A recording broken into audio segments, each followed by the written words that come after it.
আপনি যখন প্রশান্ত হৃদয়ে আল্লাহর দিকে ফিরে আসার চিন্তা করেন, আপনি এই শর্তগুলো পূরণ করে ফিরে আসতে পারেন। তাই আয়াতের প্রথমে ইন্নামা শব্দটি ব্যবহার করা হয়েছে। আল্লাহ তাআলা বলেন, ইন্নামা তাওবাতু আলাল্লাহ, নিশ্চয়ই আল্লাহ তাআলা আপনার তাওবা কবুল করা তার নিজের উপরে অপরিহার্য করে নেবেন। যদি আপনি এই শর্তগুলো মেনে নেন, তিনি নিশ্চয়ই কবুল করবেন।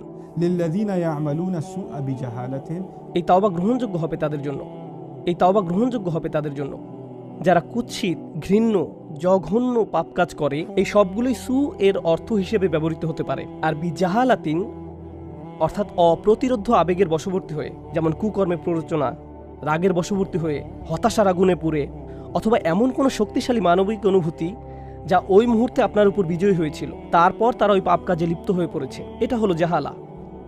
আপনার অলসতা এক ধরনের জাহালা।